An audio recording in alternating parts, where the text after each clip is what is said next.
시청자 여러분 안녕하십니까. 뉴스7의 김명우입니다. 현직 대통령에 대한 초유의 체포영장 집행 시한이 하루 앞으로 다가오면서 한남동 대통령 관저 주변의 긴장감은 높아만 가고 있습니다. 찬반으로 갈린 시위대가 집결하는 모습을 보는 것도 착잡하고 혹시나 이 과격한 상황이 벌어지진 않을지 걱정이 큽니다. 이제 집행 시한은 정확하게 29시간 정도 남았습니다. 공수처의 고심도 더욱 깊어지고 있습니다. 먼저 공수처에 나가 있는 취재기자 연결합니다. 자, 안혜리 기자, 사실상 시간은 내일밖에 없어 보이네요. 네, 그렇습니다. 지금 시각이 저녁 7시인 만큼 오늘 밤 영장 재집행에 나설 가능성은 없어 보입니다. 공수처 관계자도 날씨 등 여건을 거론하며 오늘 재집행은 어렵다는 입장을 전했습니다. 오동훈 공수처장과 수사팀 관계자들은 휴일인 오늘도 출근해 재집행을 비롯한 여러 방안을 논의한 것으로 알려졌습니다. 공수처가 고려하는 방안은 크게 세 가지입니다. 가장 먼저 체포영장 집행기한인 내일 밤 12시까지 재집행을 시도하는 방안입니다. 또 다른 방안은 내일로 기한이 끝나는 체포영장을 반납하고 법원에 다시 청구해 기한을 연장할 수 있습니다. 곧바로 사전 구속영장을 청구하는 방안도 거론되는 걸로 알려졌는데 결론은 내지 못한 걸로 전해졌습니다.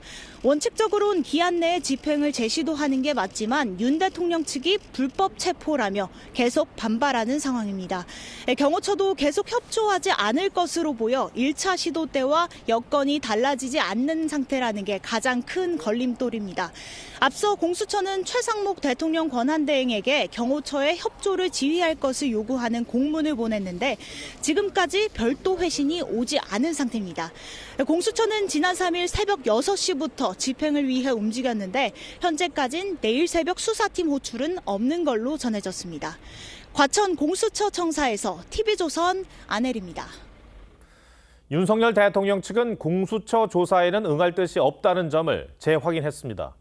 하지만 내부적으로는 국론 분열과 혼란에 대한 부담도 적지 않은 듯합니다. 저희 취재 결과 윤 대통령 측은 공수처가 아닌 내란 수사권을 갖고 있는 경찰이 조사에 나선다면 협조하는 방안도 검토 중인 것으로 확인됐습니다. 조성호 기자가 단독 취재했습니다. 윤석열 대통령 변호인단은 그동안 내란죄 수사권이 없는 공수처의 수사는 불법이라고 지적해왔습니다. 정당한 수사권이 없는 수사기관에서 중복적으로 소환하고 불법적 수사를 자행하고 있기 때문에 그런 불법 수사에는 응할 수 없다는 거지. 하지만 지난 3일 공수처의 체포영장 집행 시도로 극심한 국론 분열상이 부각되는 데 따른 부담도 적지 않은 걸로 전해졌습니다. 법적인 문제가 해소된다면 조사에 응하는 방안도 검토 중인 걸로 전해졌습니다. 윤 대통령 측은 내란죄 수사권이 있는 경찰이 공수처로부터 사건을 이첩받는다면 조사에 협조할 수 있다고 밝혔습니다. 경찰이 조사를 한다면 대통령이 응하지 않을 이유가 없다는 겁니다. 다만 현직 대통령인 만큼 경호상의 문제를 감안해 경찰로 직접 출석은 어렵다며 변호인 입회하에 관저 또는 제3의 장소에서의 서면 조사는 검토해 볼 수 있다고 했습니다. 정치권에서도 경찰로의 재이첩 필요성을 거론하는 상황도 감안한 걸로 보입니다. 관련 수사권 일처를 경찰로 이관하십시오. 의지가 없다면 지금 당장이라도 재이첩하는 것이 맞다. 다만 공수처가 영장 재집행 시도에 나선다면 성사 가능성은 높지 않을 전망입니다. TV조선 조성호입니다. 법원은 윤 대통령 측이 제기했던 체포영장에 대한 이의 신청을 기각했습니다. 공수처의 내란죄 수사와 체포영장 청구 모두 문제가 없다는 의미로 보면 될 것 같습니다. 윤 대통령 측은 재항고를 검토하겠다는 입장입니다. 이와 함께 체포영장 집행에 나섰던 공수처와 경찰 관계자 150여 명을 고발하기로 했습니다. 윤재민 기자가 보도합니다. 윤석열 대통령 측은 체포영장 발부가 부당하다며 지난 2일 법원에 이의 신청을 했습니다. 법에 근거가 없는 권한이 없는 기관에 의해서 청구되고 절차, 영장 청구 과정이나 절차가 정상적이지 않기 때문에 하지만 법원은 오늘 이의 신청을 기각하며 대통령 측 주장을 모두 반박했습니다. 직권남용은 공수처 수사 대상이고 내란을 관련 범죄로 포함한 것이 위법하다 할 수 없다고 했습니다. 또 서부지법에 영장을 청구한 게 영장 쇼핑이란 지적에 대해 공수처법상 관할법원에 공소를 제기할 수 있다며 윤 대통령 거주지인 용산구를 관할하는 서부지법에 청구한 것은 위법하지 않다고 했습니다. 형사소송법 110조와 111조에 국가기밀시설을 이유로 수색영장 집행을 거부할 수 있다는 조항을 제외한 것 역시 장소가 아닌 대통령이라는 피고인을 목적으로 하기에 문제가 없다고 했습니다. 윤 대통령 측은 대법원 판단을 받기 위해 재항고를 검토하겠다고 했습니다. 이어 영장 집행에 관여한 공수처와 경찰 관계자 150여 명 전체를 검찰에 고발하기로 했습니다. 또 경호처의 증언 요청을 거부한 이호영 경찰청 차장과 김선호 국방부 차장도 직무유기로 고발하겠다고 했습니다. TV조선 윤재민입니다. 오늘도 한남동 관저 주변에선 지금 이 시간까지 대규모 찬반 집회가 계속되고 있습니다. 양측은 밤새 현장에서 시위를 한다고 하는데 이 일대는 연일 극심한 교통 혼잡이 빚어지고 있습니다. 이나라 기자가 취재했습니다. 눈발이 휘날리는 도로 위를 우산을 든 집회 참가자들이 가득 채웠습니다. 윤 대통령 지지자들은 오늘도 한남동 관저 앞에 모여 대통령에 대한 체포 시도 자체가 불법이라고 주장했습니다. 탄핵 무효! 대통령은 우리가 지킨다! 지지자들은 언제 다시 체포 시도가 이루어질지 모른다며 어제부터 밤새 현장을 지켰습니다. 약 400m가량 떨어진 곳에선 탄핵 찬성 측의 집회도 함께 열렸습니다. 내란 속에 즉각 체포하라! 민주노총 등 단체들은 대통령 체포영장 집행 시도가 무산된 지난 3일부터 2박 3일째 관저 인근에서 철야 농성을 이어가고 있습니다. 눈발이 거세지며 양측 집회는 한때 잠시 소강 상태를 보였지만 오후 들어서며 집회 참가 인원은 다시 늘어났습니다. 경찰은 양측 충돌을 막기 위해 차벽과 바리케이트를 설치하고 통행을 제한 중입니다. 현장에는 30여 개의 기동대, 약 2,000명의 인력이 배치됐습니다. 양측은 모두 밤새 관저 앞을 지키며 집회를 이어간다는 방침입니다. 내일도 도로 통제가 예상되는 가운데 서울시는 시내버스를 우회 운영하고 현장 상황에 따라 지하철도 무정차 통과시킬 예정이라고 밝혔습니다. TV조선 이나라입니다. 앞서 윤석열 대통령의 체포영장 집행 시한을 하루 남겨둔 공수처 분위기 전해드렸는데 사회부 주원진 기자와 조금 더 얘기 나눠보겠습니다. 자, 주 기자. 자, 일단 오늘은 아닌 것 같고요. 내일 공수처가 집행에 나설까요? 네, 현재로선 불확실한 상황입니다. 공수처는 주말 동안 계속 회의를 이어갔는데 강경파와 현실파 사이에서 의견이 계속 갈리면서 별다른 결론을 내지 못하고 있습니다. 일단 강경파들은 조직에 명운이 걸린 만큼 내일 반드시 집행에 나서야 한다는 입장입니다. 특히 오늘 오후 법원이 국가기밀을 이유로 체포영장 집행을 거부 못한다는 기존 영장이 또 문제가 없다고 다시 확인해 준 만큼 강경파의 힘이 실릴 가능성도 있습니다. 예. 이틀 전에 사실 좀 허무하게 집행이 무산이 됐는데 만약에 이제 재집행에 나설 경우 공수처에 어떤 새로운 전략이 있다고 합니까? 네, 공수처와 함께 공조본을 꾸린 경찰청 국가수사본부가 주도적인 역할을 할 수 있습니다.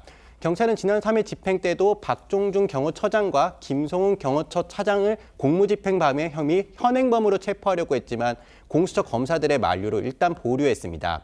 경찰 내부에선 공수처의 조심스러운 태도가 집행 실패 원인이라는 시각도 있는 것으로 전해졌습니다. 경찰은 재집행에 나설 경우 처장과 차장을 넘어 본부장급까지 경호처 간부 다수를 현행범 체포하는 방안을 검토 중입니다. 또 관저 경호를 지원하는 경찰과 군은 경찰청과 국방부 지시로 처음부터 막아서지 않을 가능성이 높은데요. 경찰은 경호처 간부들만 체포하면 집행이 충분히 가능하다고 보고 있습니다. 네. 혹시 이 경호처 인원들이 집행에 협조할 가능성은 없을까요? 네, 그럴 가능성은 높지 않아 보입니다. 공수처의 체포영장 집행에 앞서 박종준 경호처장이 직원들에게 법적인 책임은 전적으로 내가 다 지겠다며 경호 업무에만 집중해달라고 지시한 걸로 전해지는데요. 경호처는 박근혜 전 대통령 탄핵 사건 당시에도 영장이 발부될 때 구치소에 입감될 때까지도 경호를 계속 이어갔고 구치소에서 재판으로 받으러 갈 때도 경호를 이어갔습니다. 정권이 바뀌어도 전직 대통령에 대한 경호에 최선을 다한다는 건데요. 결국 대통령에 대한 경호가 존재 이유인 경호처가 길을 터주기는 쉽지 않아 보입니다. 예. 내일 하루 남은 상황인데 만약에 집행에 실패하면 그 다음 시나리오도 있습니까?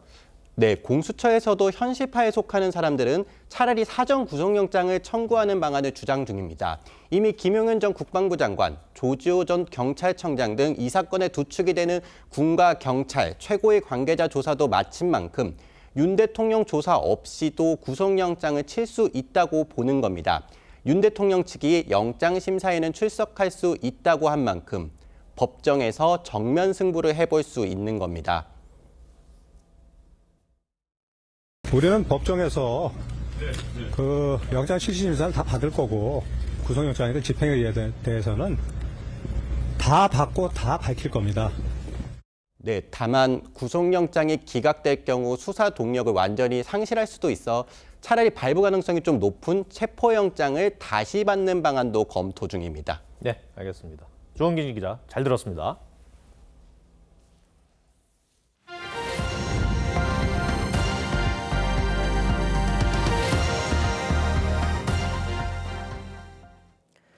민주당은 주말인 오늘도 의원총회를 열고 윤석열 대통령에 대한 조속한 체포를 촉구했습니다.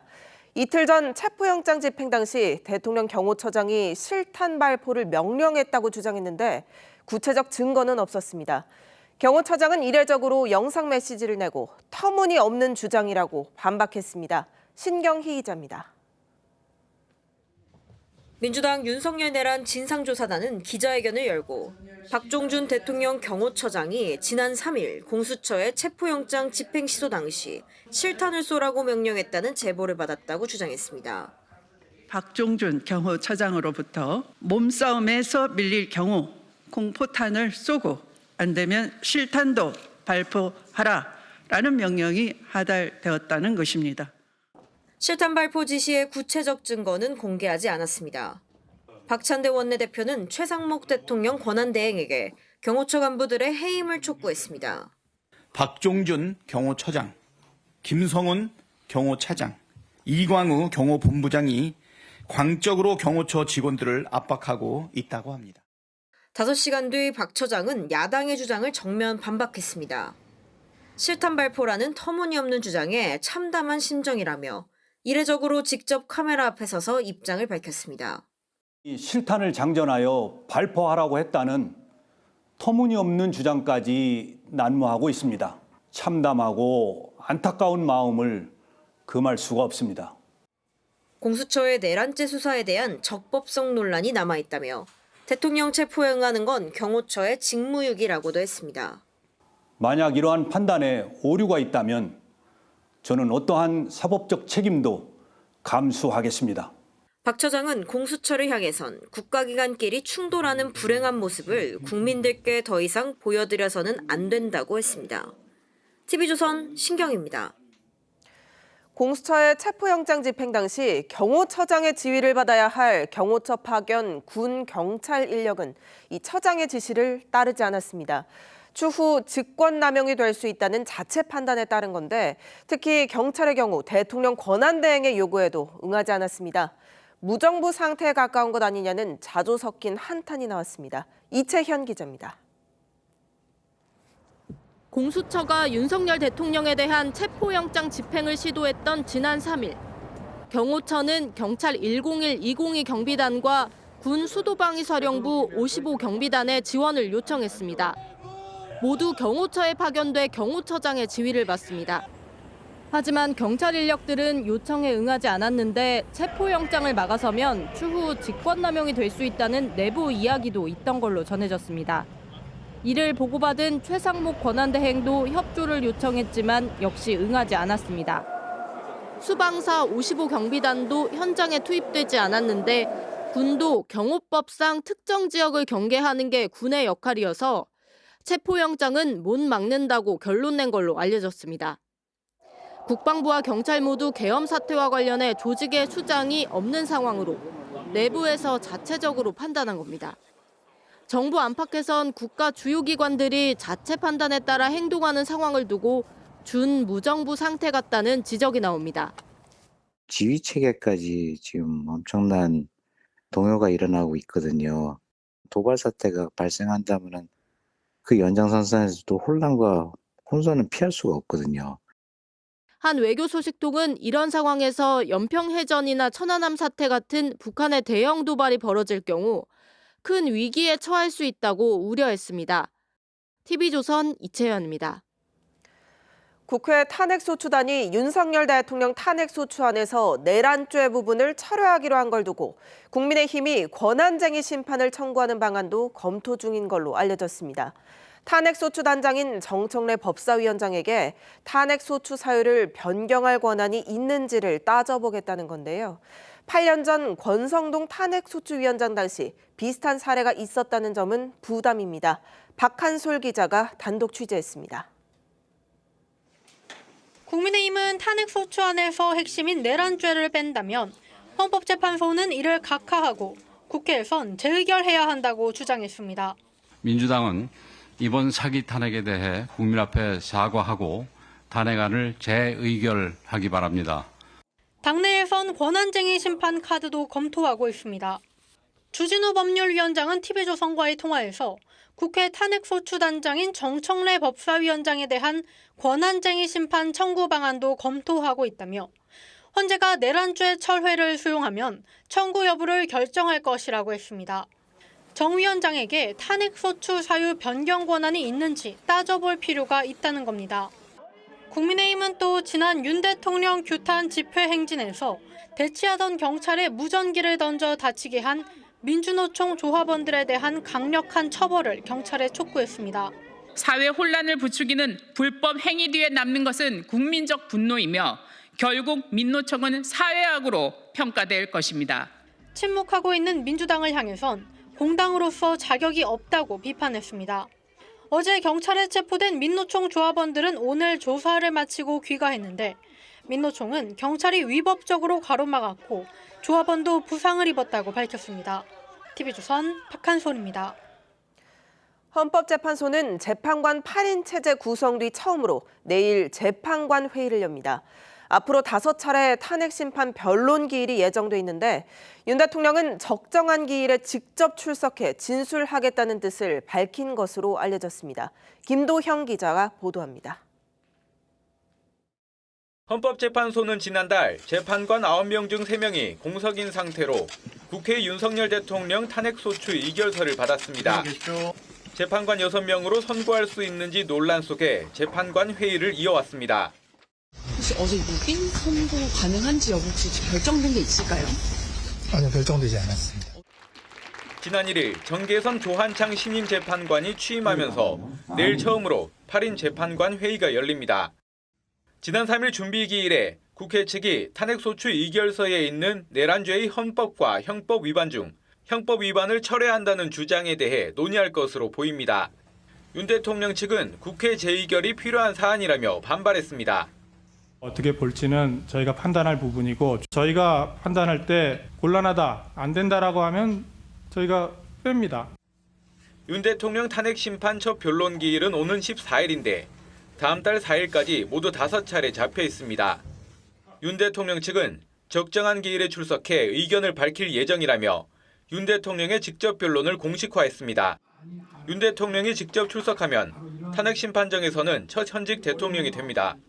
과거 노무현 박근혜 전 대통령은 탄핵 심판에 출석하지 않았습니다. TV조선 김동입니다. 보신 것처럼 민주당이 윤석열 대통령에 대한 탄핵소추 사유에서 헌법상 내란죄를 철회하기로 한 건 이 탄핵심판 속도를 내기 위한 의도라는 분석이 많습니다. 민주당이 이처럼 탄핵심판 속도를 내는 이유는 뭔지, 또 이에 맞서는 국민의힘 전략은 뭔지 정치부 장세희 기자와 이야기 나눠보겠습니다. 네, 장 기자, 오늘 눈이 많이 왔는데요. 이재명 대표가 SNS에 대통령실 관저 인근에서 눈을 막고 있는 시민 사진을 올렸더라고요. 네, 오늘 오후 4시쯤 올린 사진입니다. 먼저 이재명 대표는 고맙습니다. 응원합니다라는 메시지를 함께 남겼는데요. 사진 속 인물 사실 누군지 확인이 쉽지 않습니다. 탄핵 찬성 집회 참석자로 보이는데요. 이 대표는 최근 윤 대통령의 탄핵이 최우선 과제라며 당 차원의 메시지도 탄핵에 집중해달라고 주문한 걸로 전해집니다. 실제 당에선 윤 대통령이 체포영장 집행된 이제 지난 3일부터 오늘까지 사흘 동안 윤 대통령 관련 메시지를 22개 냈는데요.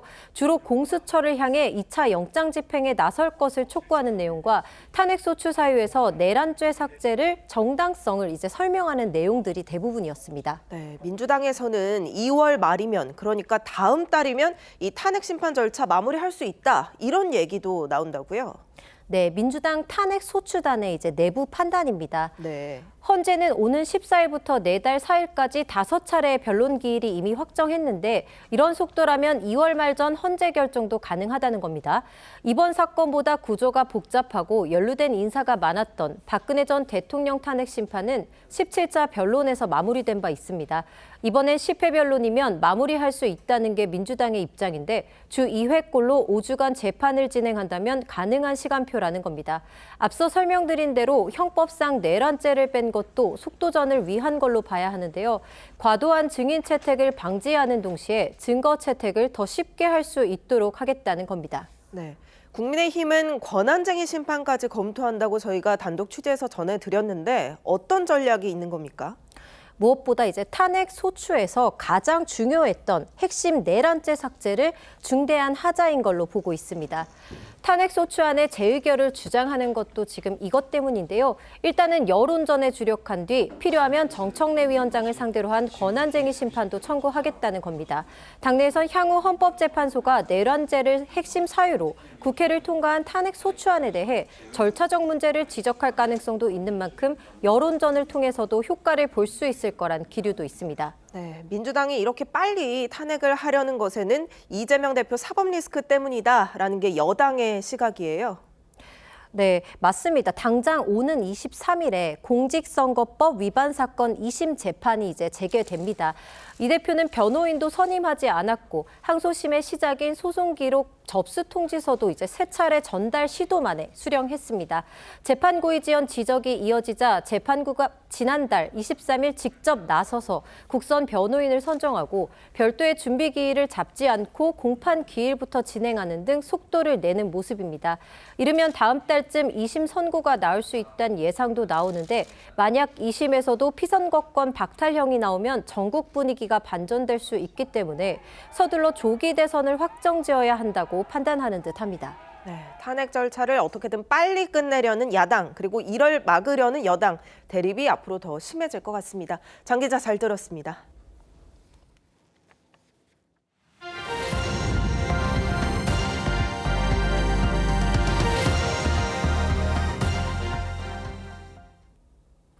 제주항공 여객기 참사 희생자 179명 가운데 176명이 가족의 품으로 돌아갔습니다. 사실상 시신인계가 마무리되면서 사고 현장을 떠나는 유족들은 눈물로 감사 인사를 전했습니다. 김태준 기자가 보도합니다. 무안공항 2층에 텐트들이 빼곡히 설치돼 있습니다. 제주항공 여객기 참사 유족들이 머물던 이곳은 주말 들어 많은 유족이 떠나면서 부쩍 적막해졌습니다.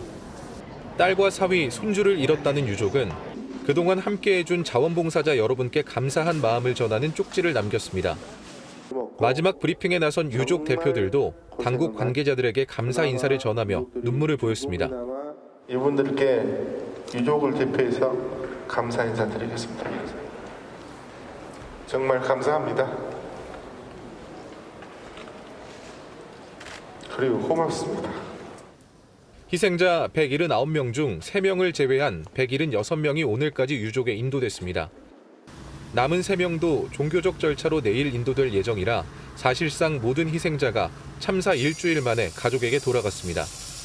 금일 중에 한 가족 3분을 제외하고는 전부 다 인도받아서 나가실 것으로 그렇게 전망하고 있습니다. 정부는 대규모 수색도 끝내기로 했고 대규모 수색은 종료가 된 상태입니다. 하지만 경찰 과학수사대는 감식을 위한 수색을 계속할 것이고요. 현장 브리핑도 종료하는 대신 사고수습본부 지원센터는 현장에 두기로 했습니다. 유가족들은 장례가 마무리되는 오는 11일 회의를 열어 향후 계획을 논의할 예정입니다. TV조선 김태준입니다. 제주항공 여객기 참사 원인을 규명하기 위한 국토부 사고조사위가 구성됐지만 믿을 수 있겠냐는 지적이 나오고 있습니다.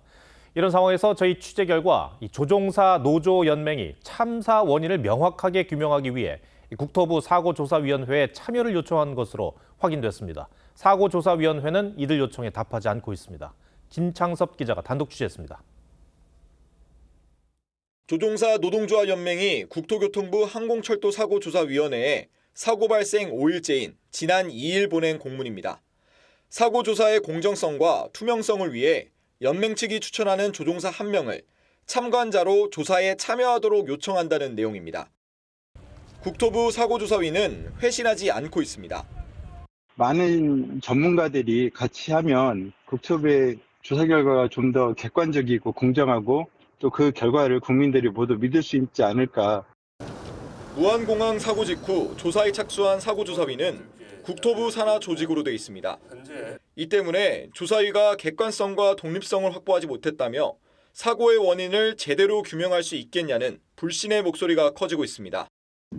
사고에 피해를 키운 원인으로 꼽히는 콘크리트 둔덕과 관련해 최초 설계 업체와 협의한 정황이 드러나는 등 국토부도 이번 사태의 책임에서 자유롭지 않기 때문입니다. 국토교통부가 이번 항공 참사의 책임자가 아닌지 의혹이 증폭되고 있는 가운데 셀프 조사를 하고 있는 셈이다. 미국에서는 항공기 사고 조사를 독립된 기구가 맡고 이 과정에 조종사도 참여하고 있습니다. 허드슨강의 기적으로 알려진 US항공 1549편 사고조사 때도 US항공 조종사협회가 참여했습니다. 국토교통부는 TV조선에 조종사협회 소속 조종사 1명이 자문 역할을 하고 있다며 이해관계자인 조종사를 조사단에 참여시킬 계획이 없다고 밝혔습니다. TV조선 김창섭입니다. 이번 참사로 무안공항의 부실한 안전시설이 많이 지적됐습니다. 다른 지역 공항들도 사정이 다르지 않은데 국토교통부가 뒤늦게 시설 점검에 나섰습니다. 김동영 기자가 현장을 둘러봤습니다. 활주로 인근 전신주에 까마귀들이 빼곡히 앉아 있습니다. 공항 담벼락 너머 강변에는 탐조대까지 설치돼 철새를 관찰합니다. 울산공항은 조류 충돌 위험이 큰 곳이지만 탐지 레이더나 열화상 카메라 등 조류 탐지 안전시설은 설치돼 있지 않습니다. 활주로도 2,000m로 전국 공항 가운데 가장 짧은데 참사가 난 무안공항보다도 800m나 짧습니다. 활주로 끝에서 로컬라이저까지 안전구역 길이도 규정에 비해 충분하지 않습니다. 국토교통부 고시에는 2022년 6월 1일부로 이미 이것을 300m까지 활주로 끝 안전구역을 만들어 고시를 했습니다. 포항 경주공항은 무안공항처럼 활주로 끝에 콘크리트 둔덕이 있습니다.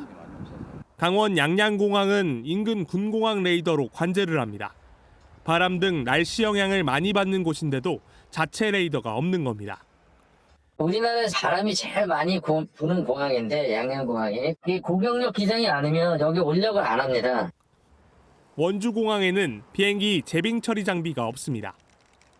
동체 착륙한 항공기의 속도를 저지해주는 이마스는 국내 공항 중 어디에도 없습니다. 이런 열악한 인프라에도 자치단체들은 국제노선 취향에만 열을 올리고 있습니다. 비행기 자체를 더 규모를 더 키워서 사용하는 게 아니기 때문에 저희들은 가능하지 않을까. 국토부는 참사 이후 뒤늦게 지방공항 시설 점검을 하고 있습니다. 소 잃고 외양간 고치기에 나선 건데 점검 이후 제대로 된 보완책을 내놓을지는 두고 볼 일입니다. TV조선 김동영입니다. 참사 희생자를 모두가 애도하고 있습니다만 이번에도 유가족에 대한 비상식적인 비방성 글을 올리는 몰지각한 사례가 발생하고 있습니다. 무관용 원칙을 밝힌 경찰이 관련 수사가 시작된 이후 처음으로 30대 남성을 검거했습니다. 박건호 기자가 보도합니다. 제주항공 여객기 참사 이후 인터넷에는 유족들을 향한 여러 비방글이 올라왔습니다. 보상금과 관련해 유족들을 모욕하거나 유가족 대표 등에 대해 진짜 유족이 맞냐는 근거 없는 인신공격 등이 줄을 이었고 시리에 빠진 유족들에게 더 큰 상처가 됐습니다. 아빠가 왜 거기서 유튜버들한테 공격당하면서 버티고 있냐고. 경찰은 지난 1일부터 제주항공 여객기 사고 관련 악성 게시글 전담 수사팀을 꾸렸습니다.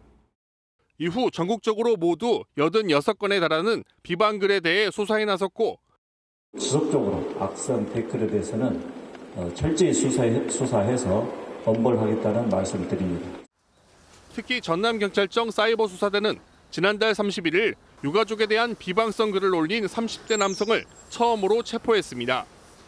남성은 조사 과정에서 범행 동기에 대해 뉴스를 보고 생각 없이 작성했다는 취지로 진술한 것으로 전해졌습니다. 경찰은 온라인상 악성 댓글과 음해성 글 240여 건에 대해서도 삭제, 차단 조치했다고 밝혔습니다. TV조선 박건우입니다. 오늘은 1년 중 가장 춥다는 절기상 소환이었습니다. 다행히 큰 추위는 없었지만 중부지방을 중심으로 많은 눈이 내리면서 수도권과 강원도에는 한때 대설특보가 내려졌습니다. 먼저 고승현 기자입니다. 남산에서 내려다본 서울 시내가 하얗게 눈으로 뒤덮였습니다. 지난해 11월 말 폭설 이후 한 달 만에 내린 큰 눈에 시민들은 잠시나마 설경을 감상하며 여유를 가져봅니다. 오랜만에 눈이 오니까 참 세상이 정화되는 것 같고 정말 따뜻하고 포근한 것 같아요. 밤사이 중부지방을 중심으로 폭설이 내리면서 인천 강화구는 11cm, 경기도 파주시는 10.7cm, 강원도 화천구는 9.7cm의 적설량을 기록했고 수도권과 강원도 일대에 한때 대설특보도 발효됐습니다. 저는 그냥 눈길 운전이 제일 무서웠어요. 혹시나 또 고속도로에서 갑자기 차가 미끄러지지 않을지 그게 제일 걱정이 많았죠. 밤사이 내린 눈에 서울에 대설특보가 내려지면서 서울 도심 곳곳은 이렇게 제설 작업이 한창입니다. 절기상 가장 추운 시기로 접어드는 소환이지만 전국의 기온이 평년보다 2에서 5도가량 높으면서 내린 눈이 얼지 않아 폭설로 인한 큰 피해는 없었습니다. 눈발은 내리지만은 온도는 굉장히 찬 것 같지가 않아요. 기상청은 오후 들어 눈발이 잦아들면서 제주 산간을 제외한 내륙의 대설특보를 모두 해제했다고 밝혔습니다.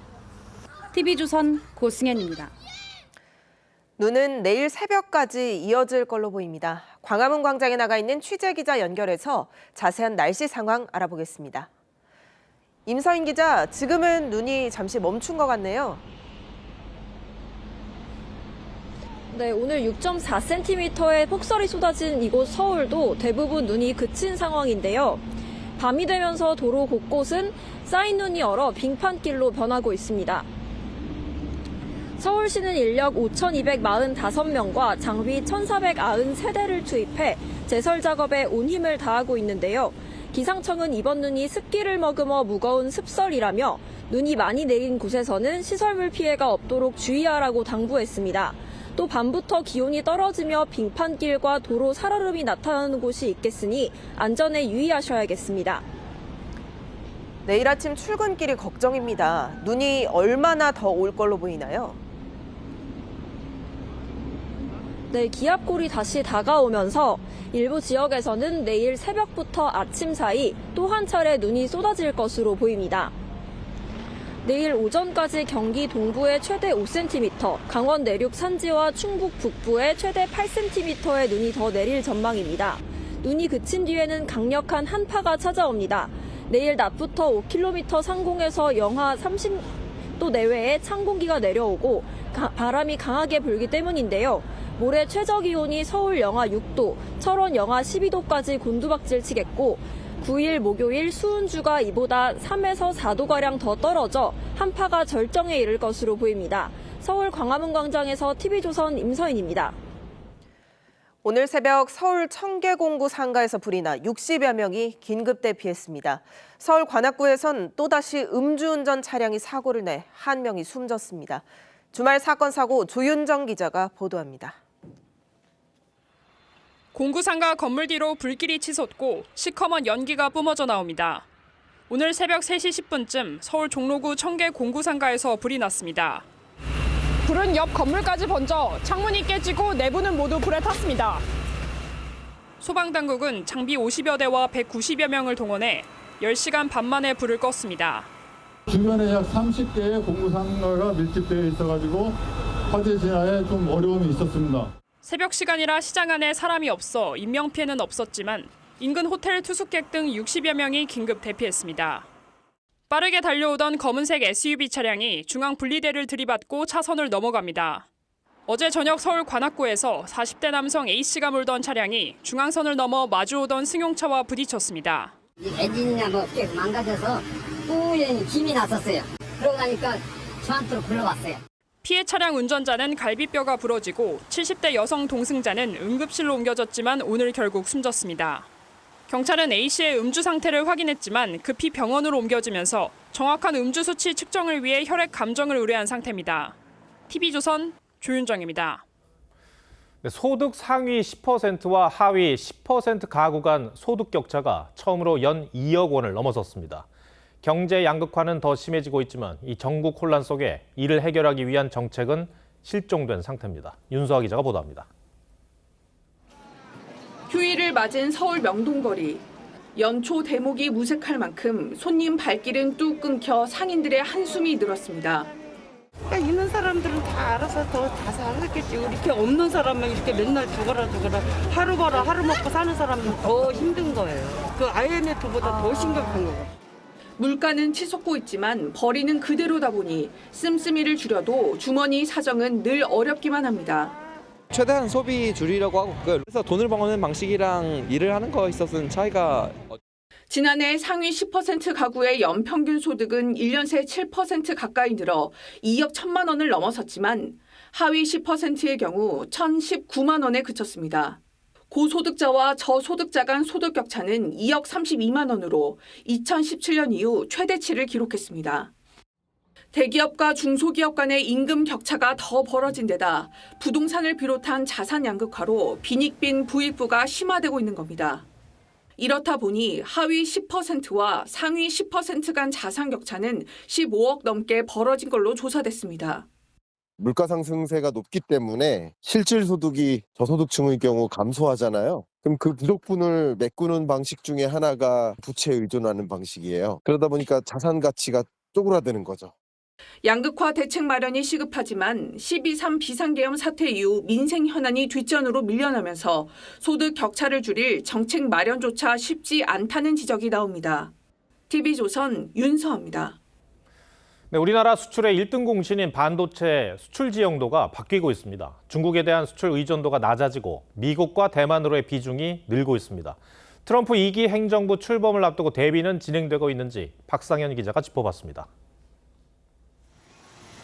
지난해 우리나라 반도체 수출액은 1,419억 달러로 역대 최대치를 경신했습니다. 전 세계적으로 AI 붐이 일면서 고대역폭 메모리, HBM을 선도한 한국산 반도체가 수출 효자 노릇을 한 겁니다. 360조 규모의 최대치의 무역 금융을 저희가 공급을 해서 올 한 해 다시 산업계와 함께 우리 산업 수출의 성장성을 이어나갈 수 있도록. 미중 공급망 갈등으로 한국 반도체 수출의 국가별 비중도 변하고 있습니다. 최대 교역국인 중국으로의 수출 비중은 2020년 40.2%에서 지난해 33%대로 낮아졌습니다. 반면 미국과 그 동맹국인 대만으로의 수출 비중을 합치면 8%포인트 높아졌습니다. 대만의 TSMC가 한국의 HBM을 결합해 미국 엔비디아에 납품한 결과로 분석됩니다. 그간 치중했던 중국 의존도가 낮아졌지만 트럼프 2기 행정부 출범이 변수입니다. 트럼프 정부가 반도체 보조금을 폐지할 수 있다는 우려가 남아있기 때문입니다. 보조금 수령을 위한 요구 조건들을 더 까다롭게 함으로 인해서 기업들은 예상치 못한 투자의 증가분이 있을 수 있다라는 불확실성도 여전히 큰 상황인 거고요. 우리 수출을 견인하는 K반도체가 수출 지형도 변화와 동시에 커지는 통상환경 불확실성에 대한 체계적인 대응 전략을 마련해야 하는 중요한 시기를 맞고 있습니다. TV조선 박상현입니다. 해가 바뀌면서 러시아 우크라이나 전쟁은 이제 4년 차에 접어들었습니다. 러시아 점령지인 쿠르스크 지역을 공격한 우크라이나는 북한군 한 개 대대가 전멸했다고 주장했습니다. 수백 명이 사망했다는 건데 러시아도 보복을 경고했습니다. 황선영 기자입니다. 거리가 뿌연 연기와 먼지로 가득합니다. 곳곳엔 부서진 차량과 파편들이 널브러져 있습니다. 현지 시간 3일 우크라이나의 공습을 받은 러시아 쿠르스크 지역입니다. 젤렌스키 대통령은 이곳에 파병된 북한군 1개 대대가 이틀 새 전멸했다고 주장하며 1개 대대의 규모는 보통 수백 명이라고 했습니다.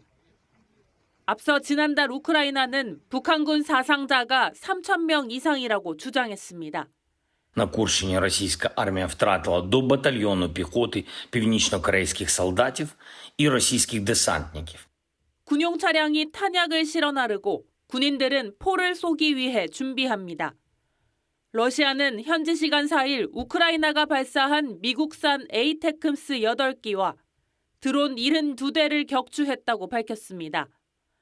그러면서 보복하겠다고 엄포를 놨는데 최대 사거리가 300km에 달하는 장거리 미사일은 중대한 긴장 고조 행위라는 겁니다.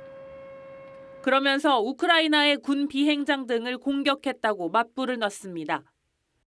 우크라이나 북동부 수미 지역의 한 마을에선 러시아 유도폭탄 공격으로 어린이 2명을 포함한 10명이 다쳤습니다. TV조선 황선영입니다.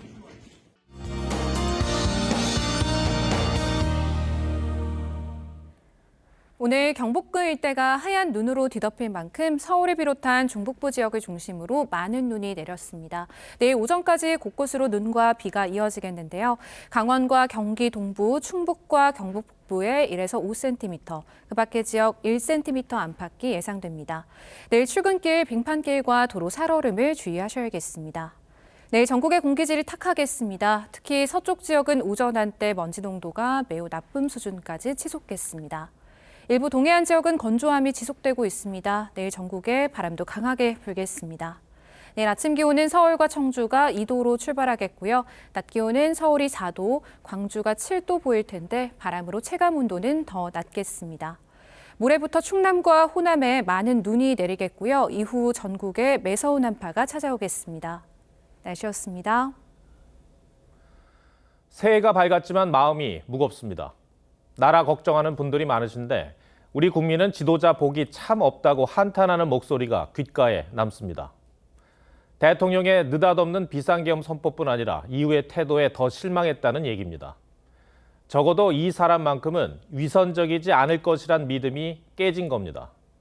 법적, 정치적 책임을 회피하지 않겠다는 말은 무슨 의미였으며 지지층을 선동하는 듯한 메시지에선 그렇게 비판하던 야당 대표의 모습이 보였다고 합니다.